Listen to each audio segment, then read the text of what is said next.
All right, welcome into New Arenas episode 9. I am Vince Quinn. That is Ryan McCumber. Ryan, what's going on, my friend? All right, Vince, how you doing?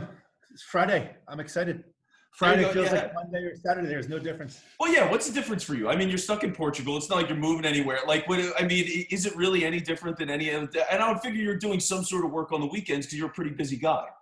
Yeah, work on the weekends. The real difference is my calendar's not full from 7 a.m. to 3 a.m. So tomorrow I looked at my calendar. There's only a few meetings from 1 to 2, 2 to 3.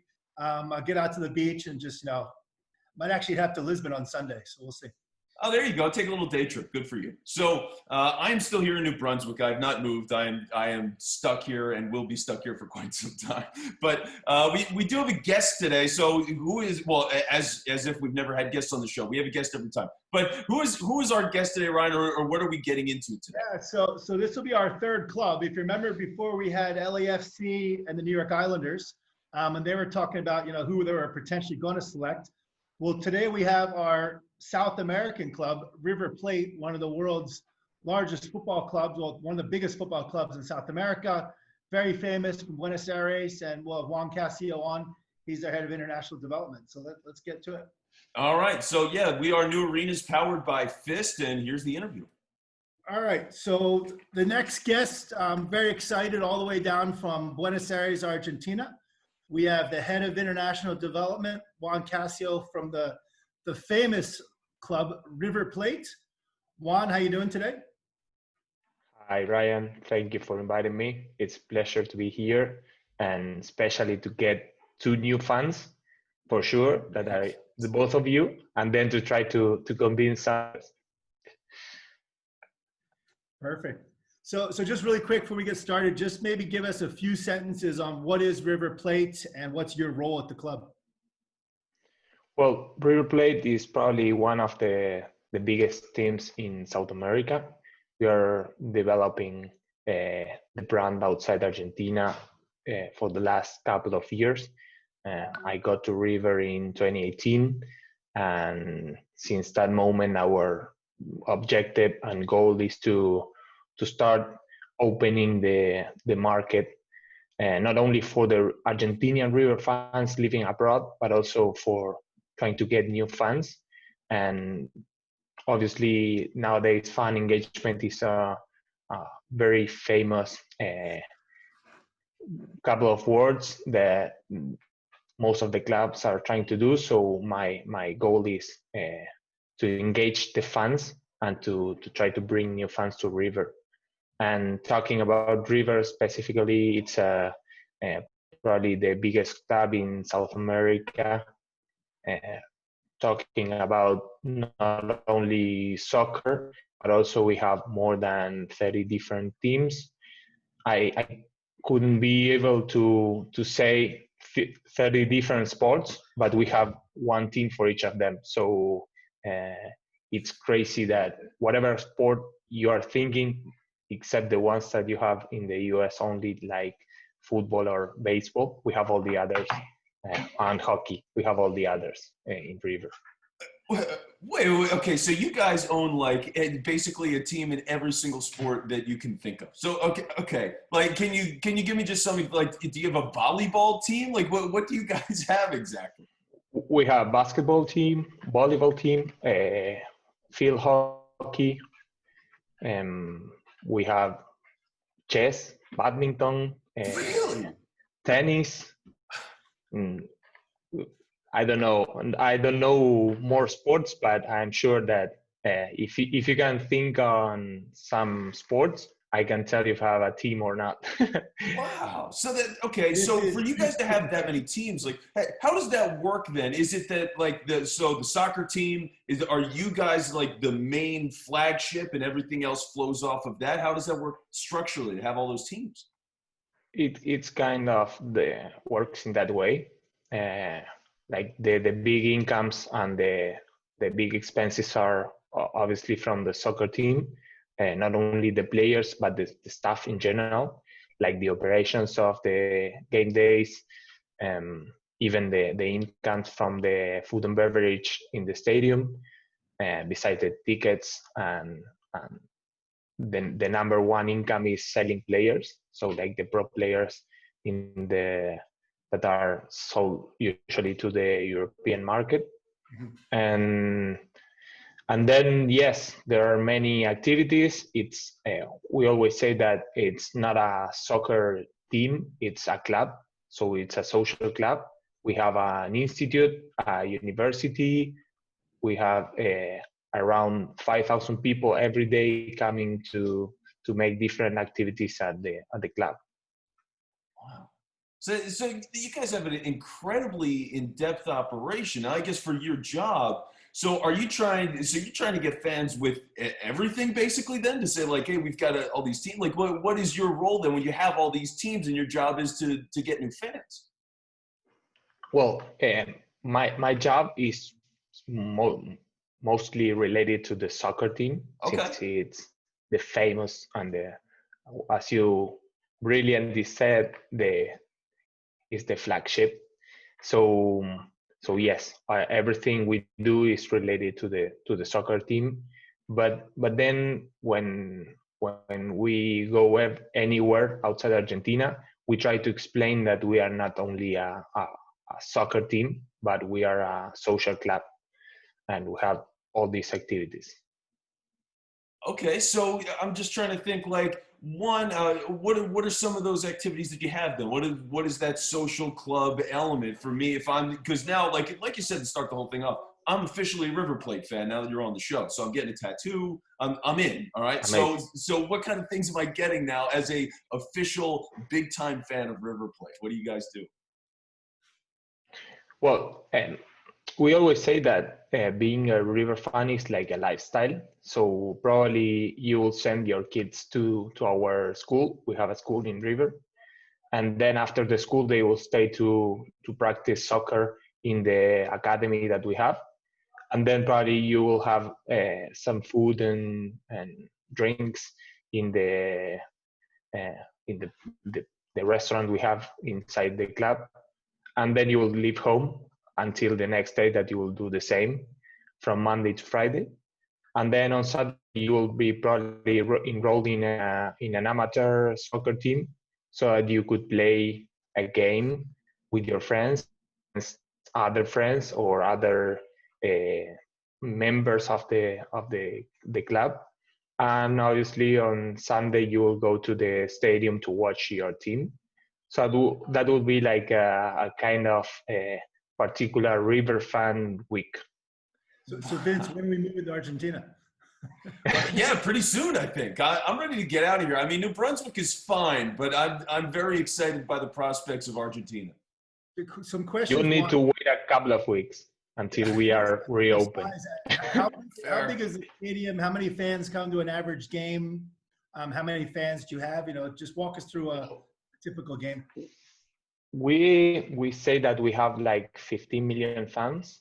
So in Argentina, just to give you an idea, we are 45 million, and we say that 15 of them are River fans.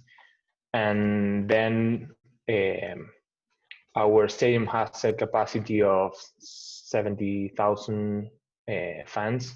So we are sold out most of the games we play at home. And we think we have a record of 110,000 in one game, when they used to be like all standing. And there are a couple of pictures. They are crazy because you could see like the beach, and immediately after the beach there were people standing, so they were waiting for River to become champion. So those things are kind of amazing. Man. So okay, so you've got a massive fan base, and from what I've heard, it's a really diehard fan base. So just to try to understand like what the fan environment is really like for you guys, because for me, my experience, like the craziest fans I have here, I deal with American football fans. Like that's me as well. I'm a big time football fan. It's my favorite sport. So what is it like then for me and now my new fellow River Plate fans? Like what is that experience like? How into it are they? Well, as I told you, being a River fan is not only going to the stadium the game day, but also the rest of the days. So a typical fan would be wearing the jersey and probably singing and shouting the 90 minutes of the game. And I would say like 1 hour before the game, they will start cheering. So the the atmosphere before a game is amazing. Like it's very crowded, noisy, like people everywhere, and it's it's an experience. Like I think you should live it, and you are more than invited to watch a River game at home. There we go. I got to do that. Now, yeah, and Ryan, go ahead. No, I was just going to say, so you're part of the Hype Global Virtual Accelerator. What brought you, what was attractive about the program? And then tell us a little bit about the program so far. Well, I was invited last year to be part of the same accelerator, but it was kind of different, and I couldn't make it because of different things. But this year, when they invited me, I thought this is my opportunity. I need to take this. Even being sitting now with you talking and explaining what River is for me is part of my job, since it is what I need to do. I want people to know what is River, how the fans are crazy for this soccer team, but also to show that we are much more than a club. As Barcelona says, we are totally together in that, because we have a school, the university, and everything. But also, I want to be in the innovation side of the football or soccer business.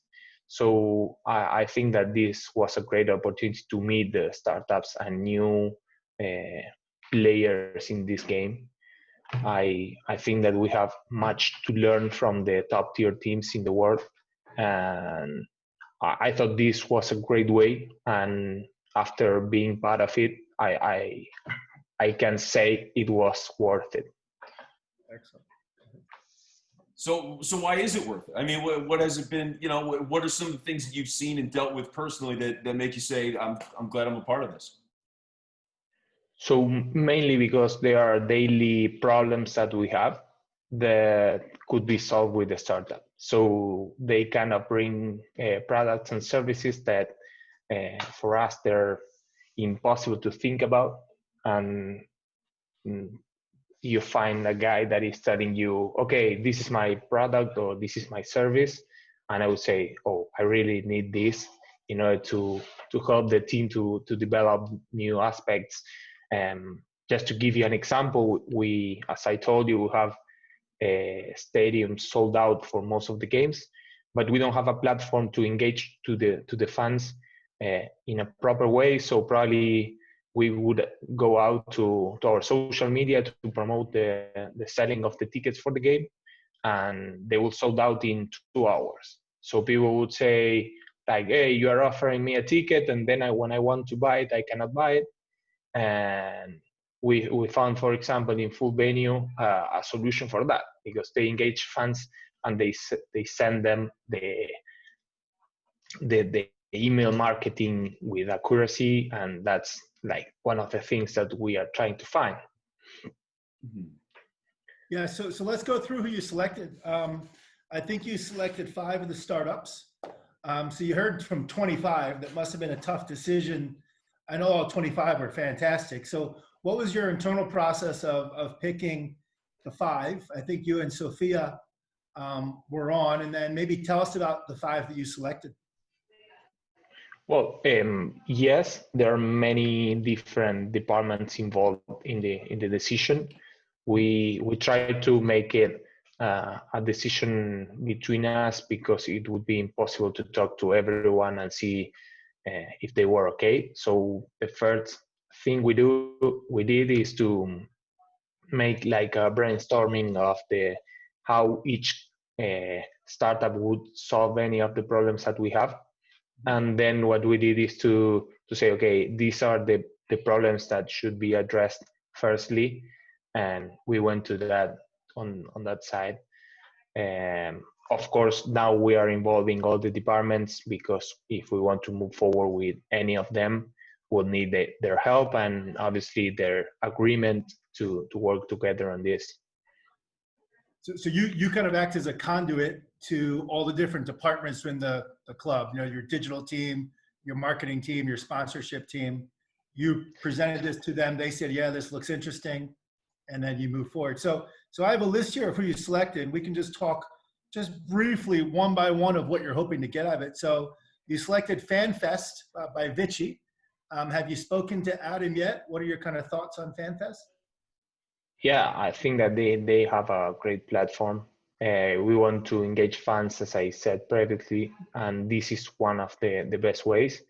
Now with the COVID stuff, we are seeing that probably the stadiums would be closed for a couple of months at least.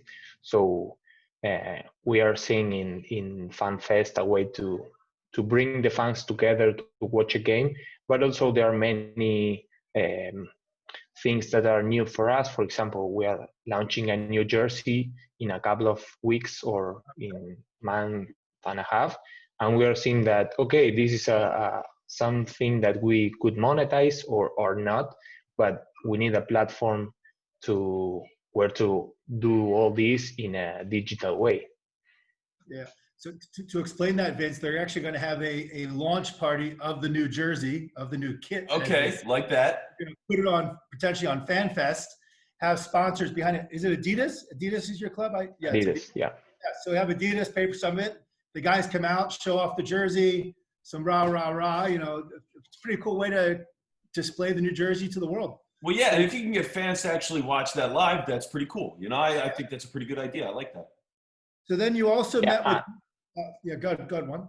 No, that they are all these, like Adidas, they are used to very big events in which they invite people from everywhere, and they spend a lot of money because they want to show the new jersey. So they are kind of trying to find a way out of this COVID situation. And in this case, River is bringing them a solution. So I think that that's also cool for them to see and to see the value of being a River partner. Absolutely. So the next one you selected Bebox, which has been a partner of mine for a while for Sports Tech AI, and Vince we had on Dulce in Portugal a few episodes ago. So what were you thinking with Bebox, Juan? What's kind of your thoughts on that? Well, in this case, we want to get into the AR world. As I told you, like, the innovation is one of the things we are aiming in this moment. And we have a couple of challenges related to, for example, our museum is closed. So we think that an experience related to virtual reality and augmented reality with visiting the museum and even the stadium, there are great chances for not only for the fans that are used to go to the museum and they try to go, I say, once a year, because we obviously add new things every year, but also for the fans that they live abroad and they are not able to visit the stadium. So this is like an opportunity to open what was to be only presential, and you should go to fly to Argentina to visit the museum. Now we found in Bebox a way to open this to the whole world. Got it. That makes sense. You mentioned full venue earlier on kind of targeting your fans and trying to help send them some emails. Then the last two you selected were Emaze and Sportsme. I don't think you've spoken to Sportsme yet. I think we talked to them later today. No, how about Emaze? later today. Yeah. Yeah, I spoke with them, and in this case, what we were trying to find a way to keep some place to our sponsors, since we are not having competition and the tournament was canceled, and we don't know when the new tournament will start. The sponsors are obviously asking to have the same show off as they usually have, and we have a contract with them. We need to stick on the contract and to offer them all the assets that they are paying for. So we're trying to find new ways to get to the people, to get to the fans, and obviously to show the partners and to make some good business for them. Understood. So those are the 5 you selected, and obviously in a few weeks you're going to be making a decision on, at least doing a pilot with one of them. But just to remind you, you can choose all 5 of them. That would make me very happy if you choose all 5. There's no reason why you can't. But I just want to say something pretty cool. Is when Amir and I set off for this program, we said, look, we need to cover the whole world. We need a club from South America, and you are, we went right to River. You go to the biggest one, and it was fantastic getting you on board. But if I just put this in my head, you look at these startups that you're dealing with. One's based in New York, one's based in Boston, one's based in Israel, 2 are based in Portugal. It's pretty awesome for your reach to now be dealing with these little startups that, I don't want to call them little, but 2, 3-man shops based in all these countries. And now we kind of brought that together, which I think is awesome. I want to talk a little bit more about the program, because there's the Hype, there's the vertical that I'm leading. But as you actually alluded to earlier, you're a part of 4 of the verticals. You want to just talk about the other 4 verticals and the hours you've been putting in a part of this? Well, there were many hours, especially last week and this week. But as I told you, I am trying to open River to the world. I want the people to know that we have amazing staff, that we are a great team, but also that we are part of one of the biggest soccer countries in the world. So I was in the esports and media vertical in the China growth.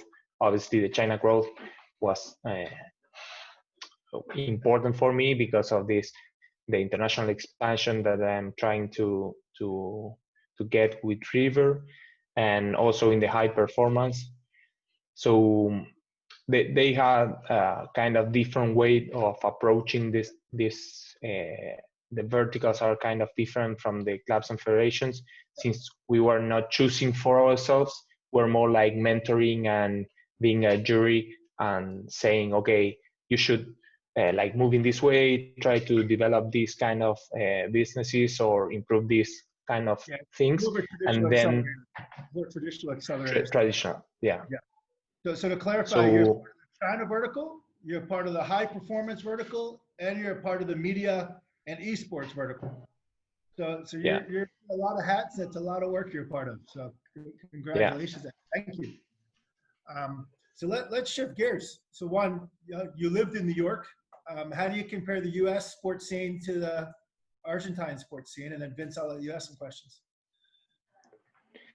Well, there are different sports that we are fans of, but on the end, we are the same. Like, we are trying to find a way to be distracted, to be with friends, to hang out, to have a couple of beers, to spend time, and obviously to do businesses too. Like, many times I go to the stadium and I am working, so I'm trying to bring new clients, to sell sponsorships, to do many things.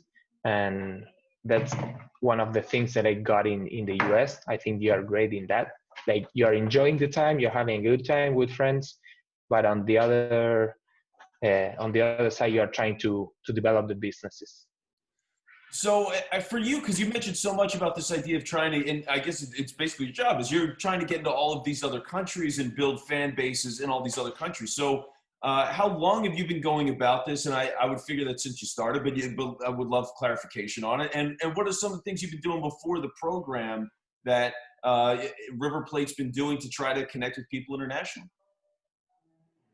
Well, I started this job in January 2018, so there's 2 years and a half now. And the first thing that we try to do is to engage our Argentinian fans living abroad. So we try to make them feel as if they were home. So we go to the fans club. We have fans clubs in most of the countries, especially in the US and Spain. We have many. How many fan clubs are there worldwide? Official, we have Outside Argentina, officially we have 13, Okay, but unofficial, we know that there are more than 50. got it. And these are big cities like your London, New York, Madrid, Barcelona, traditional cities we would expect where Argentine. How Yeah, about and even, for example, just to give you an example, in New York, it's crazy because we have one in New York, but also we have one that is not official in Brooklyn. So uh, there you have like the thing of big cities with many Argentinians. We have many. So Vince, I think we may have lost him there, but you need to let us know, Juan, when the next big football game is, and Vince and I will go to one in New York City. We'll join the club and we'll Sure. wear our proud River clothing. Well, yeah, I could use a scarf. You know, I want to get in. Do you guys, are the scarves big in Argentina, or is that just like a European thing? No, it's an European thing, but Okay. last year we did a try and we sold a scarf before a cold game, and everyone bought one. So it's kind of, we know that it's a tradition in Europe, so many times we try to copy them. Okay. Yeah, and so what is it then? So I guess it would typically be like the jerseys are the hot seller for you guys. And how about this? How often, when it comes to the jerseys and all, how often are you guys changing that up? So you said you're announcing a new jersey. So is that a yearly thing for you? How often is that? So we have like one big change of jerseys, that is the home and away jerseys. It's usually during July, and we change them together. And then we have like the third jersey that we change it also once a year, but in a different moment. So usually in December or January, depending on the reason of changing the jersey. And for example, now we have 3 jerseys, 2 they will be changed in a couple of weeks, months, and the other one that will last until February next year. Okay, gotcha. So, and then here's the other thing too, is when you have all these clubs, 'cause I'm still trying to manage the idea that you have like teams in basically anything and everything. So to have all of this, one is, what's the interconnectedness? Like, are people that are a fan of the soccer team, are they typically fans like of all of the other teams? Is that how it works, or is that a little scattered? And then when it comes to the esports, like how involved are you guys with that? Because obviously that's such a big new popular thing.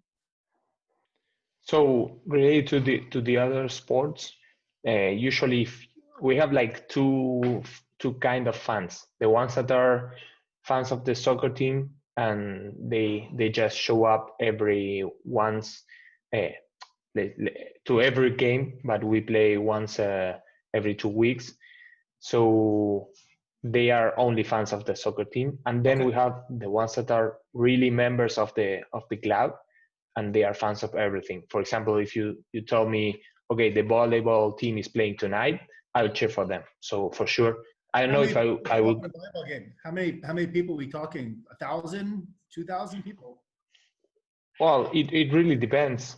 For example, have indoor soccer. So a typical game, you will see 200 people. But then if we are playing an important game, you can just see 2,000 because it's the full capacity of the place where they play. So it really depends on. How about basketball? I'm assuming you got a pretty good basketball team. I know basketball in Argentina is huge. We used to have a pretty good team, but let's say 10 years ago, they start reducing the budget that they had. So they become a second tier team. But 5 years ago, they start growing again, and now they are playing like in the second division. We have like good players. They are improving like every year, and that's part of obviously developing the club to be a better club in not only in the soccer but also in the other sports. Well, yeah. Go ahead, Ryan. Go ahead. Relegation, right? Within Argentina and all the leagues. So everything is with. If you lose, you go down to second division. So it's kind of that by second and first division. Yep. Okay, so I guess one of the things here then too is to get into sports technology and all these different areas of business here. So it's not just beneficial to the soccer team, it's beneficial to everything else, right? So if the soccer team is doing incredibly profitable and it's all under one big umbrella, then that gives you opportunity to build up the other clubs. And I guess it's all connected in that way, right? Like the success business-wise and adding these new partnerships can help out everything. Yeah. As you said, like we have a partnership team, and they are mainly focused on the soccer team, but also we have a special contracts for some companies that they are sponsoring other teams. We have sponsored for the hockey team, we have sponsored for the volleyball team, for the basket team, and for the indoor soccer team, we have also a main sponsor that is different from the one that we have for the soccer team. Mm-hmm. The best analogy I can think of, Vince, is like an SEC club. You know, take Alabama. You know, you have the men's football team that pays for everything, and you have every other sport. Yeah. That's probably okay. That makes a lot of sense. Yeah. So Juan, just a couple of closing sentences here. You know, how do you want to close out in terms of your thoughts on the program? I know you're excited about it. We have a few more weeks to go, but we'll kind of give you some final words here. Anything you want to say? I'm really happy in the way, like it was my first time in this kind of accelerators, and I think that there are many things and opportunities for us to grow and to develop, but also it's part of connecting to people and doing some networking, because many times I heard of many startups that they are great. They probably are not suitable for River in this moment, but I'm sure that they open my mind for future, so that we can take them into account for the next couple of months, years, depending on what they are talking about. Fantastic. Okay, Juan, muchas gracias. Hasta luego. Next time we'll see you at a game. Vince, I think we'll close out separately. So Juan, thank you very much. Thank you so much for inviting me. Juan, we'll probably maybe have you on at the very end of the show as well and talk about who you selected and what the pilot's going to be about. So looking forward to it. Cheers. Thank you, Juan. Yeah, thanks, Juan. Thank you so much. All right, so that's our interview with Juan, and thanks to him for coming on the show again. Now, Ryan, what we do every week and what everybody's excited to know is, what are you drinking, my friend? What do you have over there?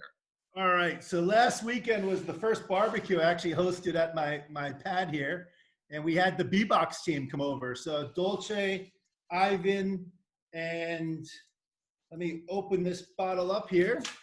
It is, I'm going to try to pronounce it right, Ermelinda Reserve 2017. Okay. This is a gift from the Bebox team. If you remember, Bebox and Dolce was on, showed us that beautiful office with all the jerseys. So they drove down from Lisbon last week, came down here. So this is my first glass of the day. Oh, here we go, the fresh pour. Oh, yeah. Let's give a taste of this. So.